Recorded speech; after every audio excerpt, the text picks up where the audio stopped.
AAU champion. And I was proud of my amateur career because I was undefeated in over 60 amateur fights. And because they didn't stop them on cuts, on bloody noses. In my era, you got a bloody nose, you got a cut. Hey, he'll be all right. We'll stop it. I had 358 stitches over my eyes, 9 broken noses, and a few other bruises. And I'm 82 years old and I'm still here to talk about it.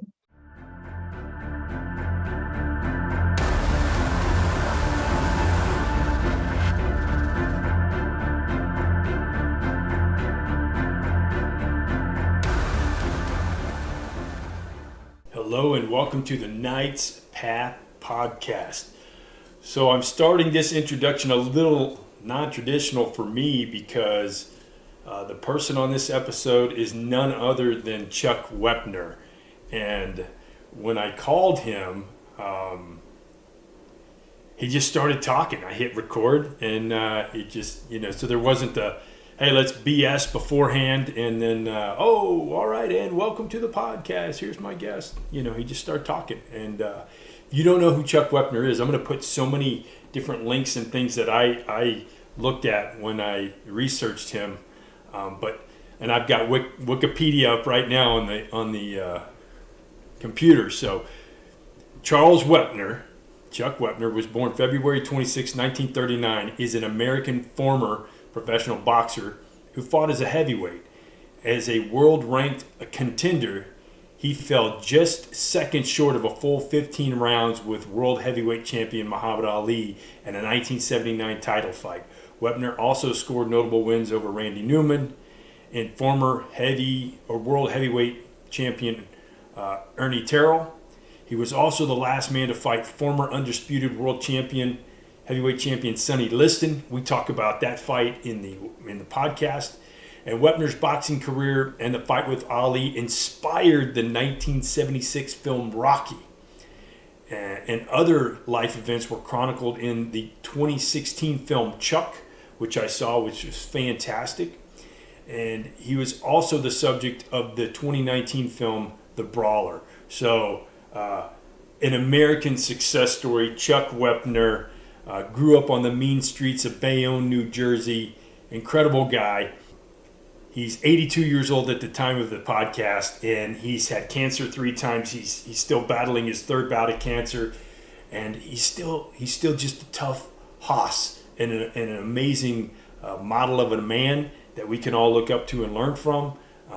He gets up and goes to work 5-6 days a week, and he's had this job for decades, and we talk about that in the podcast as well. Oh, and I'd be super remiss for not mentioning Rob Leahy in the Knight's Path podcast, episode 17, talked about growing up in Bayonne and knowing Chuck Wepner as a family friend. After that episode and podcast, he and I were BSing, and he said, I can reach out to Chuck and see if I can get him on the podcast. And I was like, I geeked out. I was like, oh, really? Could you please? And no shit, he did it. So, Rob, thank you so much, brother. I appreciate it. But with no further ado, let's get into the podcast with a living legend, Chuck Wepner. I'm pretty proud of all these awards. And of course, this one here is the National Police Organization across the country. That was given to me down in Atlantic City and in New York. So that's pretty nice. I've been pretty friendly with the cops and mostly the state police. I go back to the state police almost 45 years. As a matter of fact, the president of the National State Police, who was Tommy Izricki, that was all 50 states. He's the guy who got all the cops their raises and the money that they deserve for doing the job they do, which is, it's just a shame that more people don't really appreciate them like they should.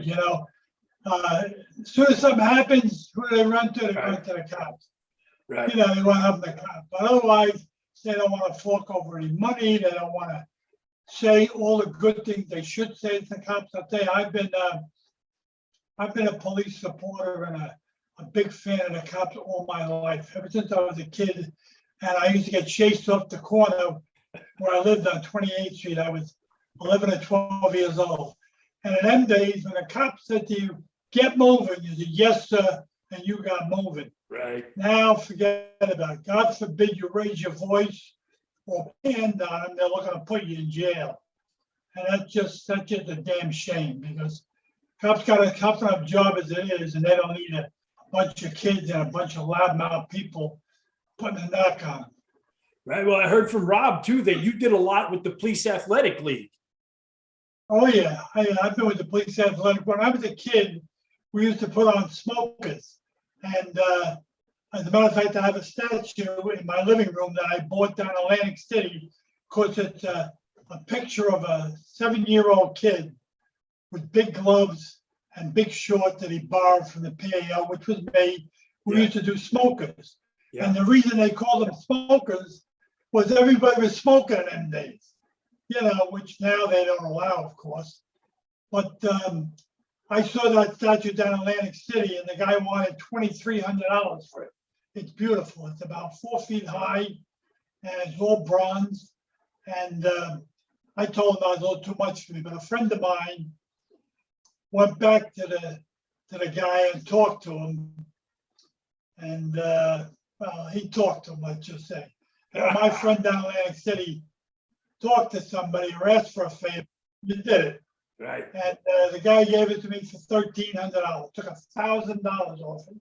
Okay. And I jumped at the chance. I bought it, and I now have it in my living room, which I'm very proud of, because it also states on there that I was the PAL representative in 1965. Up until that time and to this day, no heavyweight from the state of New Jersey ever won the heavyweight National Golden Glove Championship. I won the New York and East Coast Championship in 1965. I was the only person that ever won it, and still am. And I represented the New Jersey PAL in that tournament.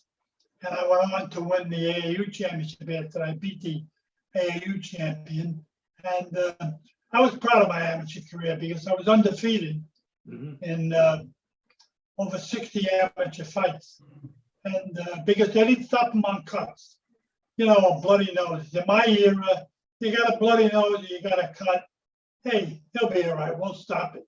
I had 358 stitches over my eyes, 9 broken noses, and a few other bruises. And I'm 82 years old, and I'm still here to talk about it. Yeah. And everybody from my era, everybody is gone. They either passed away from injuries or just passed away from age. And the reason that I thought a lot of you. You're probably pretty adept at using a computer and doing stuff like that. Well, you gotta kind of be these days, right? It's crazy. I mean, I remember. I was born in '69, but I remember. We had dial phones. The rotary phones. I remember stuff from way back. It's obsolete now. It's crazy. Yep. Yeah, you're right. You got to be always got to be a genius, for crying out loud. Yeah. My wife is. She's been doing computers since she was 16. She used to come home from high school to New York, and that's when they were first starting out, because 16 is 54, 55 years before my wife really started with them, because she's 73 now. 73. She yelled to be 73. Yeah. 73, and I'm 82, so we're 9 years apart. But she looks a lot better than me, because somebody. Yeah, she's a good looker. She's a looker. I saw her. Yeah, you did well, Chuck. Yeah, she is.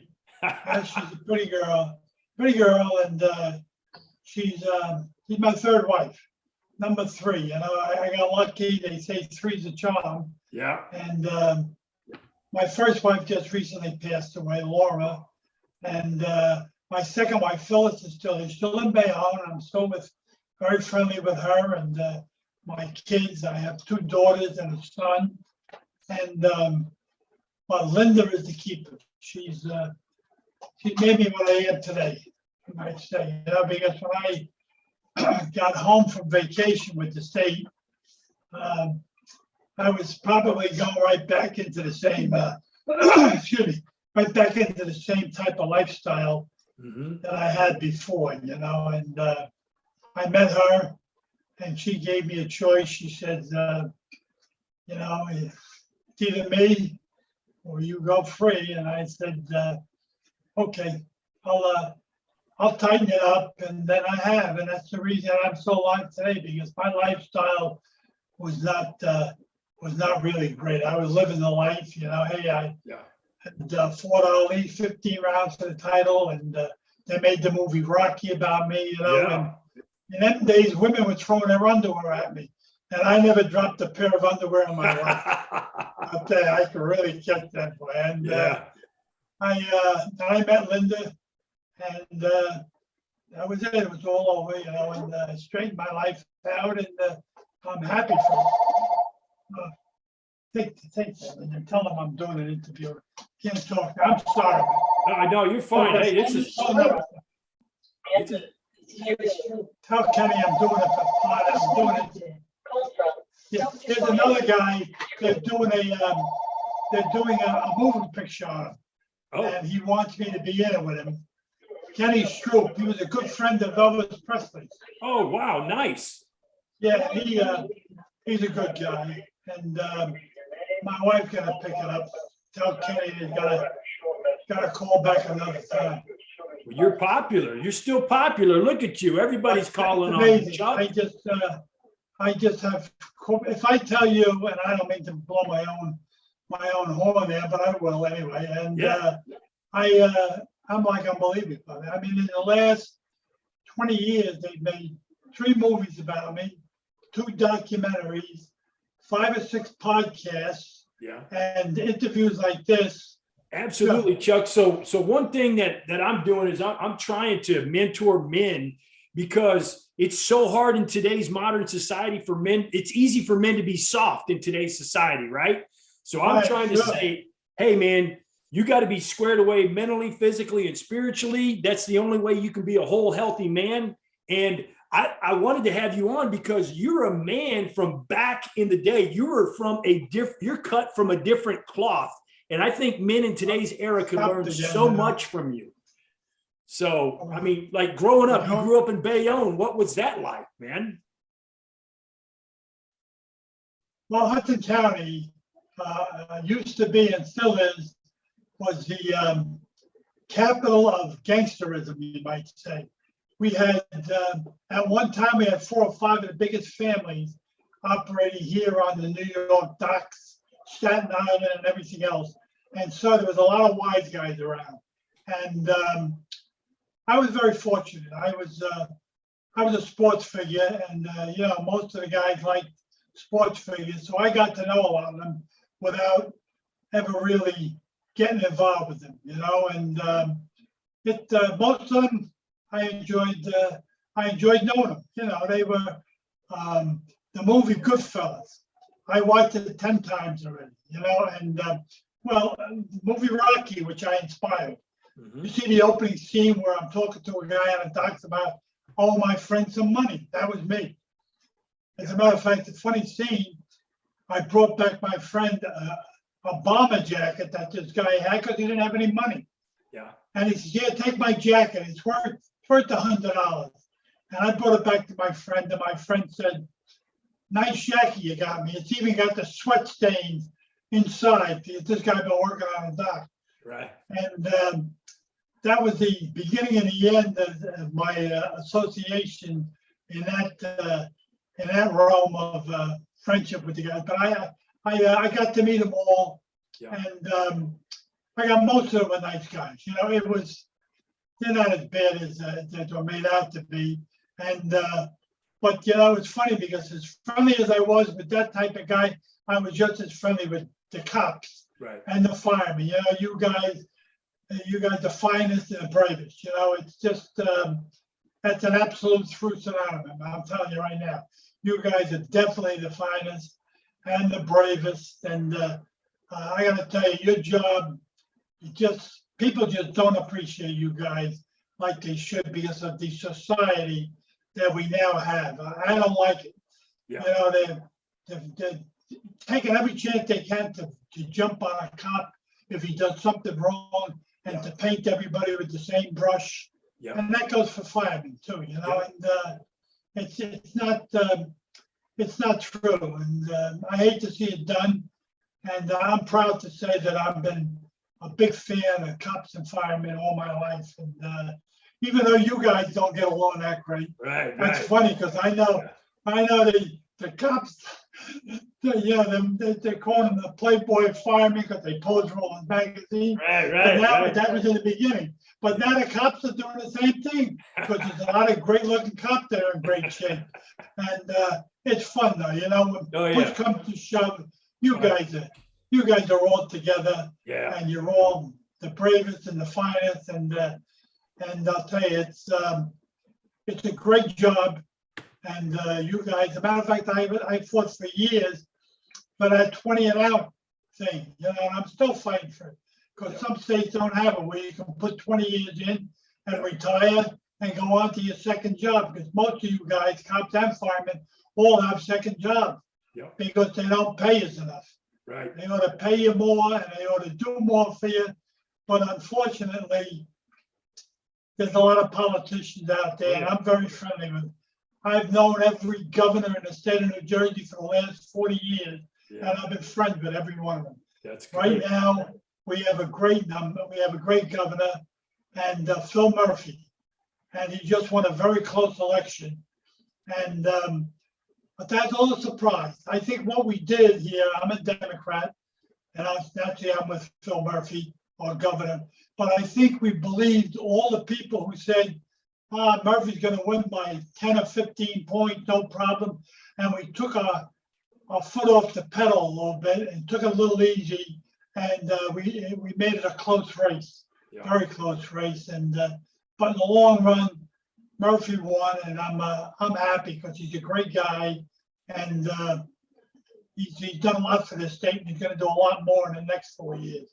Well, that's a good Irish name too, Murphy. I'm a Kelly, and then we know the Leahy. We know little Rob Leahy, right? So. I know him. Well, your friend and your friend's father hung out with me. We hung out together. Yeah. His father was one of a kind. Yeah. You love to go out drinking with him. And most Irish people like to go out and have a Budweiser or a shot now and then. And I'd say probably half my friends are Irish. Yeah. I like Irish people. I like Polacks too. I'm Polish. Yeah. And they like to tip the glass a little bit too. And a lot of cops and firemen like to have a couple of beers now and then, a couple of drinks, and doesn't make them a bad person. I did it for a long time. I sell it now. I've been selling liquor for Allied Liquors here in New Jersey, which is the biggest liquor company in the state. And I've been selling it 53 years. I'm the senior man in the state of New Jersey, and probably in the top 2 or 3 in the country. Which you're still running your route, right? You're still running the same route. And I mean, you like trying to get you on the show. You're like, hey, you got to call me at a certain time because I'm still working. So I mean, like, that's another thing that's amazing about you as a man is you're 82. You got cancer. You're still working your ass off, and you're still trying to help everybody out. You're fantastic, John. Sure. Yeah. Well, you know what it is as far as I'm 82. Yeah, I've had cancer. Matter of fact, my whole family has it. I had cancer removed from my chest. I had it taken out of my head right here, which the doctor. Well, it wasn't his fault. The assistant didn't show up, and the anesthesiologist didn't show up. And I said to the doctor, just go ahead, cut it out. I can handle it. I had 147 fights amateur pro. And halfway through the operation, I was saying to myself, you big bell. I mean, because I can actually smell my skull when I was cutting into it with the saw to remove the tumor. So now I got a nice scar up there. And of course, I'm now fighting the rectal colon cancer, which took 40 pounds off me. And but I'm doing all right. I'm fighting it, and I'm still able to give these interviews. And Yeah. how much do you weigh? You look like you're about 180 to 200. What do you weigh? Yeah, I'm about 230. I'm about 230. I got a little bit Wow, around you're my kidding. midsection, but Boy, you look great. 230. Wow. yeah, I'm You gotta weigh 6'2". me down by about 30. I'm 6'2", 230. So yeah, How tall are you? 6'2", 6'2". Oh, well, you're bigger. You look, you're much bigger than you look on TV. Yeah, Well, you're sitting down. yeah. Yes, I always look bigger too because I'm 6'5", but 6'2" is a good weight. For 230, you can carry it. You Well, carry hey, it well. well, talk to Rob. Rob was telling me because I watched the Showtime show on you, which from talking to Rob, he said it was pretty accurate. Did you think that was a pretty good, accurate, show of you on Yeah. Showtime? I think it was pretty good. I don't, when I do something, I tell the guy, they say, what can we ask you? What can you say? I say anything you want. I don't try to gloss over anything. Hey, I had a tough life. I grew up, my mother was one in the family. She grew us up, split up with my father when I was a year and a half old. My brother was 7 months old. And we moved in with my grandmother, who was a superintendent of a basement apartment in a 4-story building. And we lived in a cellar. She converted a storeroom into a room, one room. And that's where I lived till I was 13, till I went up to the projects. We got a break, went to the projects for 4 years, and I joined the Corps. And I got married in the Corps, and I've been, I had a great mother. My mother was, I know everybody says it, but my mother really was. She was unbelievable, and she died very early, at 61 of cancer. My father died at 73 of cancer, and I have 2 other relatives, 3 actually, if you count my cousin who had cancer. So cancer has been doing a job on my family for a long time. And right now, at 82, I'm the oldest living person, except for my aunt in California, who lived to be 90, but she didn't have cancer. Oh, So wow. I'm hanging in there. And, Yeah, you are. You So know, did you- when you see about how big he's 6'2", 230. Well, you can see the built on him. Yeah, you got the guns. That's for sure. You got a good pair of guns on you. So I got a 20-inch neck, Chuck, and when I talked to Leahy, he said that your neck was humongous back in the day. And when I watched the Ali fight, your neck was friggin' huge, and I imagine that's 20. why. Yeah, That's just what my neck was, 20. yeah. And I'm down now to about, I don't know, probably 17 and a half. Because like I say, cancer, it is what it is. But I can see the clothes because I refuse to buy more clothes. Yeah. So I just, I tell my wife, hey, why would I buy more clothes? Who knows how much longer I'm going to live? And she always says, oh, Scott. But I think that's your thick neck is probably why you could take a lick. You could take a punch. Yeah. Because I got a thick neck, and it keeps your head from flopping around. Well, in 147 fights, I was never down or out except one time with Muhammad Ali in the 15th round. And I tell you, that punch, which glanced off my left shoulder and then hit me in the side of the head, early in the fight wouldn't have bothered me. But by the 15th round, that's an hour in the ring. Yeah. 15 or 45 minutes, and 50 minutes between each round was the greatest. And I call him the greatest because he was definitely one of the greatest that ever lived. And he was the greatest guy in the world to me. We became very close friends. I did a couple of different things with him, and for television, and for we made a movie together. I played Mr. Tooth Decay, fighting Ali, and I would knock him down. They would brush his teeth. He would jump up again, and we did 4 or 5 appearances together. And real fast story. We made an appearance one time with Sandy Koufax, the greatest left-hand pitcher of all time. Wow. And me and Sandy are sitting in there because Ali got there a little late. And we had a line each. We had maybe 10 or 12 people on each line. And we were happy with the sign on. And Ali walked in the room. And that was the end of us. Everybody ran from our line over Muhammad Ali's line. And I looked at Sandy, and Sandy said to me, I guess we can go home now. The champ's there. I said, you're right about that, Sandy. And that was the end of us. I think we had another maybe 15 people apiece for the rest of that hour, and everybody was on Muhammad Ali, which I think would be fitting. Yeah. A man of, of his stature. Muhammad Ali was just amazing. Not only was he alive and funny, and he'd make up poems. Like I wrote 2 poems about him too. What's in a Word and Goodbye Ali, Hello Chuck. One of the lines was, and by March 24th, there'll be a new king, and his name will be Big Chuck.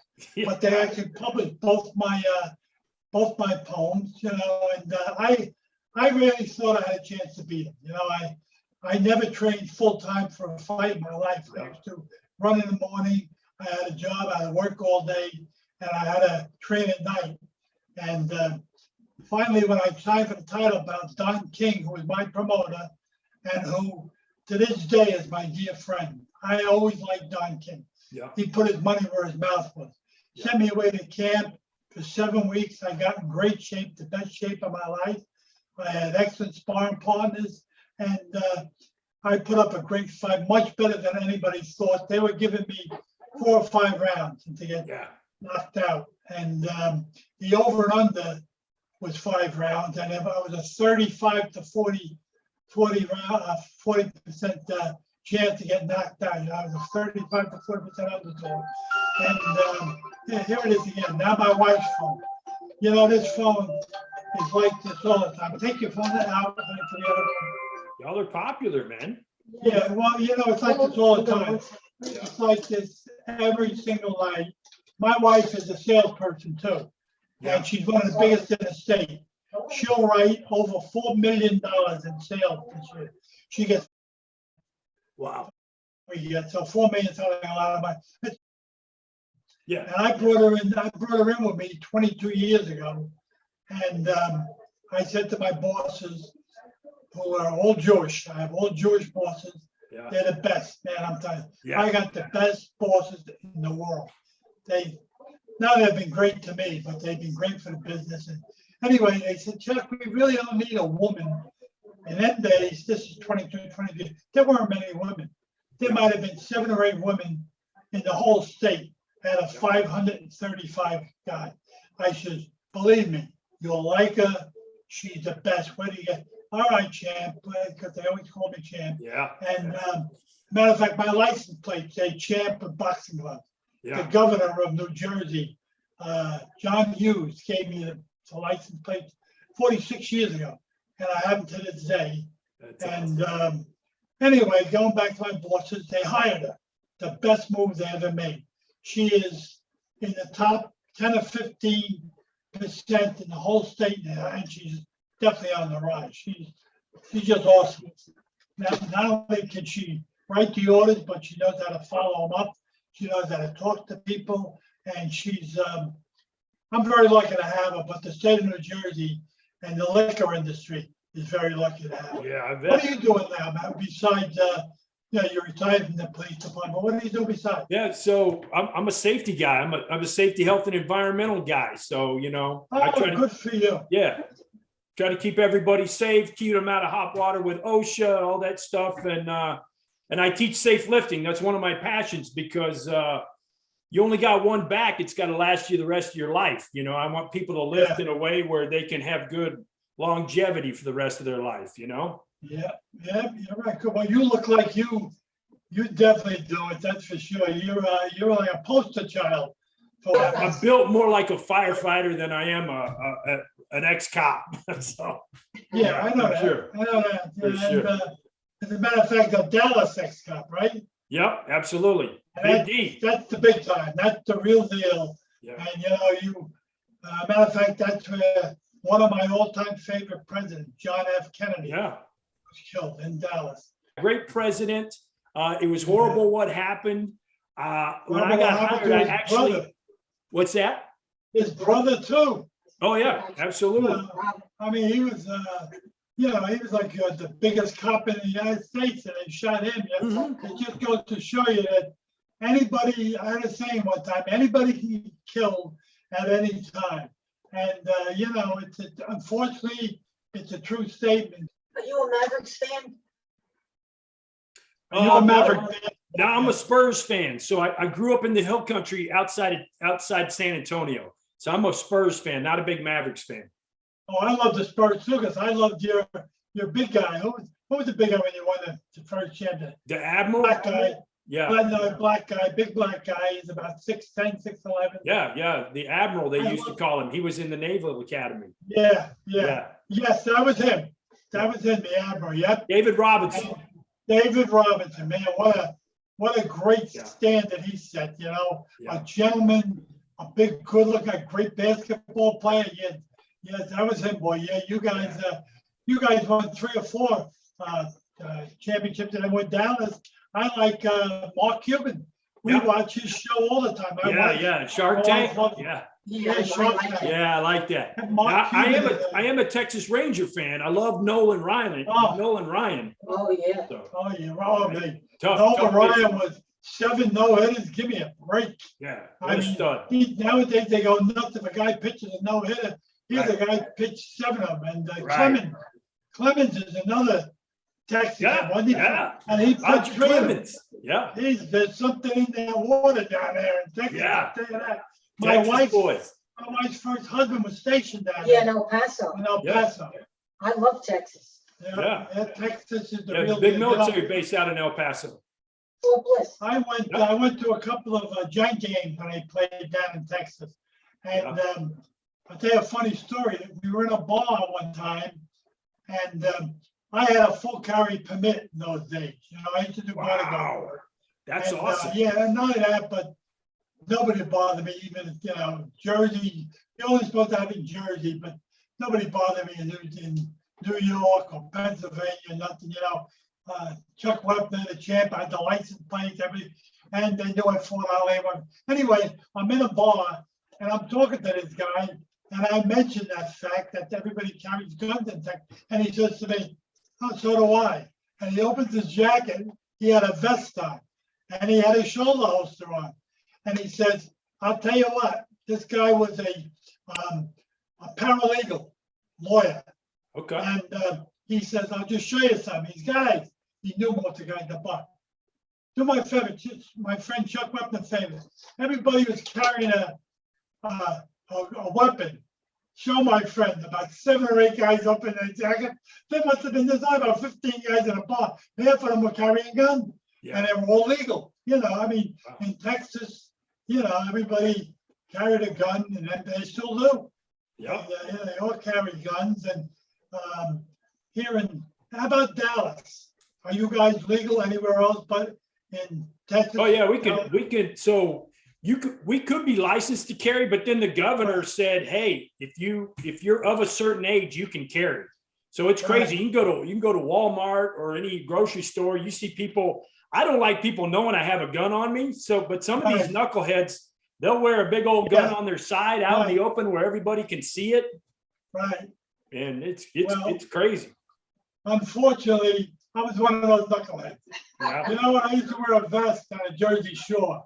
Yeah. I used to have tailor-made vests, because down at Jersey Shore, it was like a candy store for me. I had a couple of articles. The champ hangs out here, and they used to have in different clubs. And I used to have tailor-made vests made. And I wore a Panama straw, a white straw with a feather in it. Yeah. And you can go back in history and just check it out. But for 10 years. And I dressed the part. I was the New Jersey champ. I was the North American NBA heavyweight champion of the world. I fought 15 rounds with Ali. I thought I earned it. Right. And I was pretty conceited in them days. I was divorced then, and I wore the shoulder holster. And half the time you could see the strap in the back, and you wear a shoulder holster. Most of the time you could see the back strap. And but I was careful. I never drew my gun. Yeah. And one time I was in a fight in Staten Island, and I wound up getting thrown over a table with another guy. And by the end of the fight, we got up, the cops came. They arrested about 10 guys. Naturally, they didn't arrest me, but they said, why don't you get out of here now, because it's not good to be here. We're going to have an investigation going on. And I walked outside, and I felt to my shoulder, and the shoulder holster was ripped right off I didn't even realize it. Oh, wow. And by that time, the place was crawling with cops. So the next day I went back. And this guy, Marty Terose, he was the manager. And I said, Marty, I mean, he's got a silly question. But I told him, I said, you know, during the fight, he's champ. We got it. Somebody picked it up, and the guy knew who you were and said, because I had my name right on, and I had a plate put on the side of the thing, on the holster, not on the gun, on the holster. And the whole thing got ripped. And I didn't even feel it because there were so many guys, 4 or 5 guys in one. Anyway, he gave me a gun. And that's when I really stopped wearing it when I went out drinking. You know, if I went out on a job, like I got paid as a professional bodyguard. Yeah. I worked for 2 or 3 different guys. The one guy was Ralph Massa, who was the president of one of the biggest pharmaceutical companies in the state of New Jersey. Oh, wow. And so I wore when I was with him. The other one was with Central Steel Drum, a drum and barrel company where we used to go to different parts of the plant and pay the workers in cash. And so I wore the gun then. Yeah. So when I was working, I wore it. Yeah. But I wore it for about 9 years. A funny story. I mean, I got to admit it because, but I don't know how long this thing is. But I got a call from Judge McInerney after I got in trouble. Oh yeah. You know the trouble I had. Yeah. And you know, with the association with OC, organized crime, with people, and a couple of little things, nothing big. But anyway, he called me up and he said to me, Champ, we want you to come down Tuesday and turn in your weapons. We're pulling your license. And I said, John, for what? He said, Chuck, you've been indicted. Didn't you get the letter? I said, yeah, I got the letter, but come on. He's not being a wise guy. Get down there Tuesday and try to turn in my weapon. And I never was allowed to carry again, which was all right with me because it caused me more trouble than anything else, you know. But I was making good money that day. Yeah. I was getting $500 a day, and this was 40 years ago. Wow. 35, 40, that's a lot of money in them days. That is. And 2 of the 3 guys that I actually worked for were hooked up guys. You know, they were not mob guys, but they were wealthy. Yeah. And we used to go out in their limo, go to New York. So I was having a good time drinking and getting paid to drink and hang out with them, you know. And I mean, you can't beat that, you know what I mean? It's you got the best of both worlds. And I've had just a great life, and I've been so lucky. And that's why, you know, I was doing an interview for another podcast a couple of months ago, actually right after my birthday, about 8 or 9 months ago. And the guy, Steve, Chuck, you really got a bad break here with this problem you have now with the cancer. And I said, let me tell you something. I never got a bad break. Yeah. I said, I got jammed up. I always had people that spoke up for me. As a matter of fact, when I went away on vacation, I was facing 10 years, 38 months on 10 years minimum. I got paroled out with the governor himself, paroled me out in 22 months. Wow. And while I was in, they were walking me in when I first went in, and I had 10 guys on a fence going, Chuck, Chuck, Chuck, Chuck. The warden said, man, I got to get your autograph, son. I got to get your autograph. Yeah. Checking in to do a stint. And that's the only time I was ever in jail, by the way. And I got in trouble because I was Chuck Wepner, and I wouldn't help. They said, look, Chuck, help us. We'll help you. They know. Yeah, you didn't rat on anybody. There's Captain McCluskey, who is a guy on television named McCluskey, right? Captain McCluskey, a nice Polish guy, and Irish, Polish and Irish. He said to me, Chuck, we got to ask you this, but we don't expect anything. And he was right. Yeah. And the DA at that time, now this is 40 years ago, said, Chuck, if you don't help us, we can't help you. I said, well, that's the way it's got to be. And an ordinary charge that you might do 5 years on, I did 10. Or I got sentenced to, 22 months. Meantime, I was the boxing instructor for the prison that I was in. And I was, I was treated very well. And that's where I really learned a lot of respect for not only the jail guards and the guys in charge there, but the cops. And all my life, cops have been good to me, and firemen, because you know what?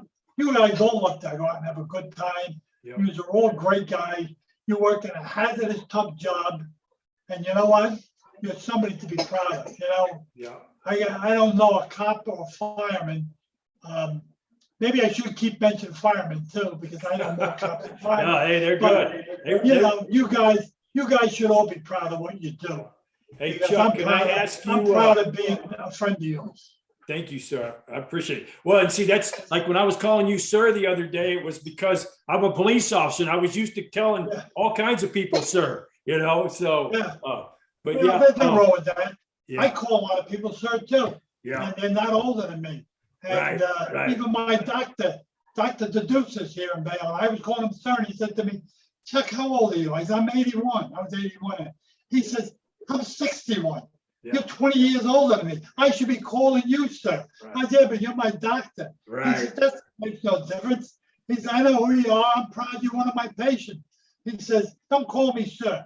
My first name is John. Call me Dr. John if you want. There you go. And I call him Dr. John. So I'd love to wrap this up by asking you three questions. One, I want to ask you about fighting Andre the Giant. Two, I want to ask you about what's your opinion on the UFC. And then three, I'd like to close it out with any advice you have for men, young men of today, and how they can be a good stand-up, hardcore man like you are now.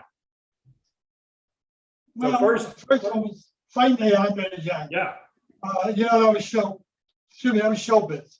That was a year after I fought Ali in 1977. And wrestling is a great sport. I know a lot of people love wrestling. I love to watch it once in a while myself. But it's part show business and part the real deal. Those guys are in great shape.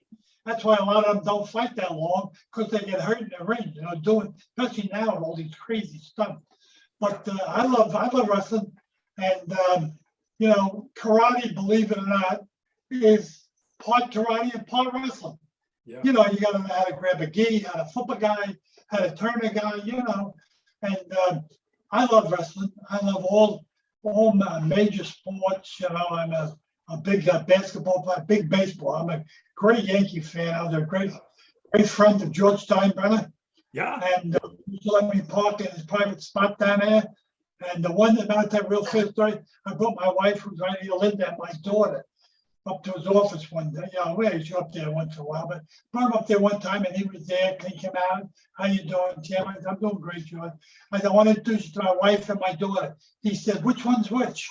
And my wife said, man, I love that man. Yeah, I bet. He was that kind of guy. He was the greatest thing that ever happened to the Yankees. He made the Yankees a world champion and a great team. And I love George Steinbrenner, and his family's very lucky to have had him. I'm just sorry that God took him sooner than he should have, but he made the Yankees where we are today. All right, now, what was the other two questions you want? No, so the other Number one was, one. and not a lot of people know this, you and I kind of mentioned this, but you're a second-degree black belt in Shorin-ryu or Ishin Kimpo or Ishin-ryu, yes, Yeah, Ishin-ryu. Ishin-ryu. So I'm a knee down. Yeah, but what do you think of UFC now? So UFC is kind of a mix between karate and wrestling and boxing. What do you think of it? You know, you may think it's a silly thing, but I think it's a little too rough. I think it's great. I watched that also. Got some tough guys in it. MMA and all that stuff. Yeah, These guys are murder. I have a dear friend talking about the service. He is the top sergeant in the United States Marine Corps in history. They call him top. I mean, matter of fact, they made a special rank for him when he was in 3 up and 3 down. And in the middle, he had a diamond, which he was the top master sergeant, gunnery master sergeant in the United States Marine Corps. Wow. At the time. Yeah. And, did you ever see that comedy on TV with Bugs Bunny and then they go, beep, beep, pew. Yeah. The little guy with the big mustache, Yeah. that's what he looks Yeah, like. Yosemite Sam. Yeah, that's it. Yeah. Anyway, he's only about 5'5", 5'6". He's not a big guy, but let me tell you something. he's into karate. He's a coach. He's Nice. into MMA, and I'll tell you, it's just like the guy is my idol because he became the top sergeant in the United States Marine Corps. Yeah, and his name, now it just sound like a tough guy to you, Cordo Orso. Whoa. That's his name, Cordo Orso. Now you just hear that name, he's got to be a tough guy. Yeah. He is. And his son's into MMA. His son's participating, but Cordo actually teaches it, and he's one of the top teachers in the world today in Nice. MMA. And Nice. the third thing you asked me was about what should a man be? You know what? Grow up to be a good man, a good parent, a good father, and I'll tell you, you've touched most of the top bases to me. You know, you don't have to be a great fighter or a great wrestler or a great, you know, it'd be nice if you were, but just to be a great man and great father and good husband. I hate guys, you know. One time I was at a dinner real fast, guy shoved his girl and told her to shut up. All right. Now there were 3 of us at the table, 6 people. I waited till he went in the bathroom. He's a big fat guy. I followed him in the bathroom and he was taking a leak. And I smacked him in the back of the head, knocked him right into the wall. I said to him, I think I'm Cordo also. I said, now Guami. I said, did you like that? And he said to me, no, I appreciate it. I said, well, I didn't like what you did to Gina. So maybe she didn't like it either. So I said, never ever do that when you're around me again. Because the next time you're going to get a beat and then want to slap in the back of the head. He said, yeah, you're right. I get like that when I'm drinking. I said, stop drinking. Me, when I drank, I used to get stupid, silly and stupid. Yeah. Some guys get to be tough guys. Yeah. You know, I don't like anybody pushing a woman around. Yeah. I never did it, and I'm with my 3rd wife, never laid a hand on a woman in my life. And I've been fortunate. I've probably gone out with 100 women. Like I said, you know, man, when you're the champ, you get to pick.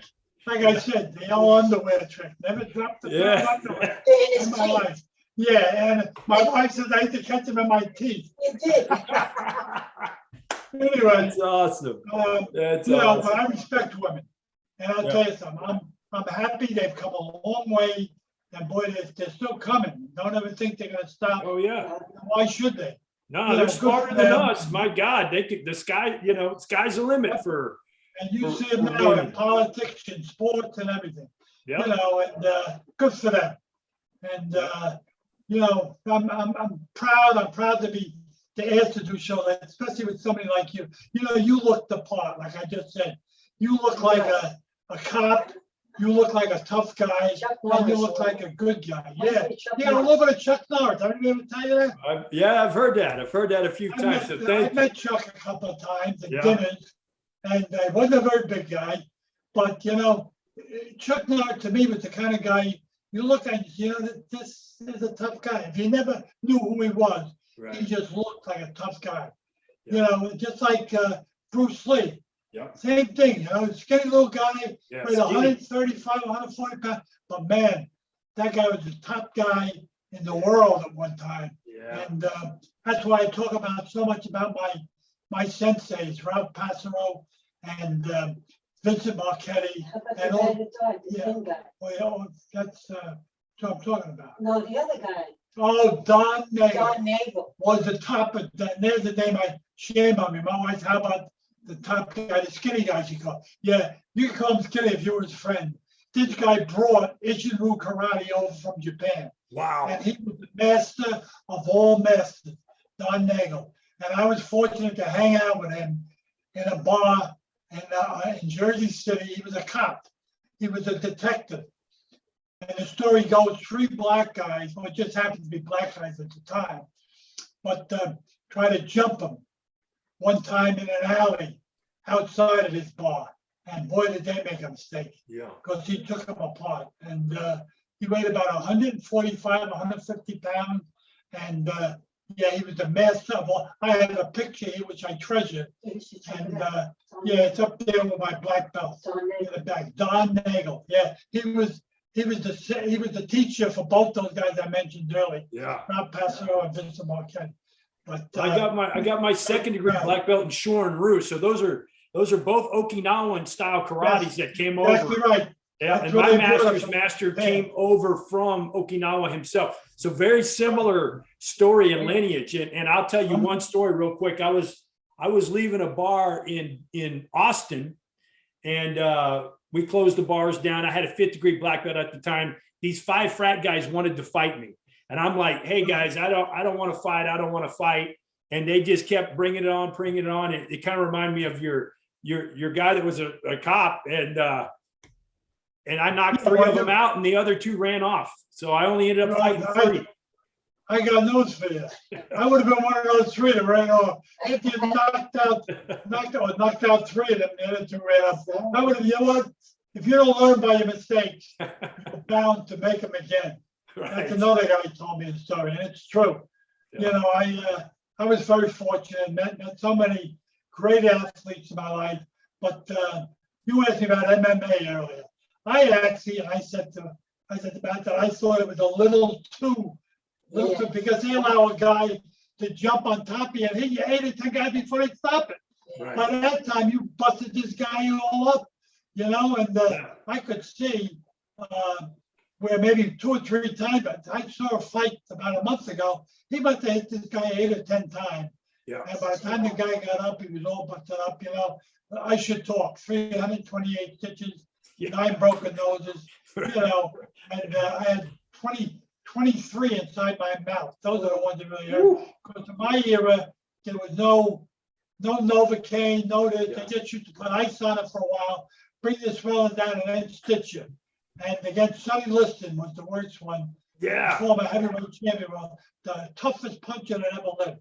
He had the greatest knockout rate and everything. I got 71 stitches, a broken nose, and a broken right cheekbone. And I went 10 rounds. Didn't your corner say something in the Sonny Liston fight like, "Hey, you look great. He hadn't laid a glove on you." Like, well, someone's kicking my ass. He said to me, "Chuck, we got to stop the fight. You know, you're all busted up." And I said, "I'm okay." He said, "Really? How many fingers do I have up?" And I said, "How many guesses do I get?" And he said, "That's it. We're going to stop the fight." And they stopped the fight with the doctor's advice. Another time, after I dropped Ali, you know, I was always very sure of myself because like I said, I was never actually hurt in a fight where I was on Queer Street, but I got busted up pretty good. But I dropped Ali and I went back to the corner and said to my manager, "Al, stop the car.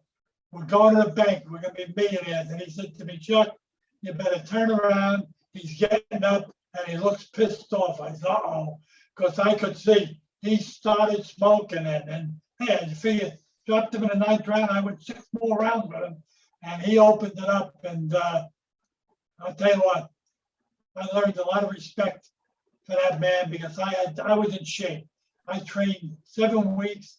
I could have beat anybody that night, I think. And Ali was great because, man, I worked him over pretty good a couple of times, and he took everything. And he was never knocked out.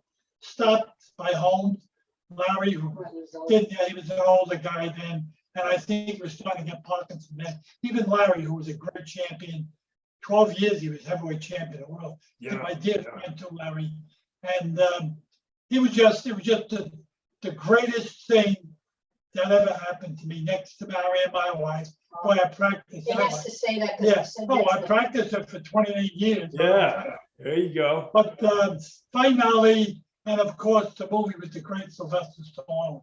You know, people think that maybe Stallone and I don't get, you know, it was unfortunate after 30 years that, you know, we went to court and, things, I had to go to court, and I regret that. But Stallone was great. He made a great movie, and he's a great producer and a great actor. And my personal best of all the movies he made, First Blood. Yeah. And I love Rocky, but First Blood, man, Rambo. Oh, man, I tell you, he can do it, and he still can do it. You still look at him, he looks. Yeah, he's still in shape. He still looks good. Yeah, he's in his 70s now, and he's just, he's an awesome guy. Well, hey, Chuck, Linda, I appreciate your time. It's been a blessing and an honor for me and a privilege to meet a living legend. I'm so glad. And hey, I tell you what, New Jersey's glad to have the both of you. I tell you what, I mean, what would the liquor business be without you guys? Well, without me now, it would still be all right, but without my wife, man, she's gonna be top dog someday. When I retire, she'll Yeah. take my round, piece of it, she'll be doing 6 million. Absolutely. Well, hey, from one brother black belt to another brother black belt, scholar and a warrior, I really appreciate everything. Thank you so much. Thank you. Y'all have a great evening. You're Thank you, bud. You too. Take care, buddy. It's an honor to be right. on your show.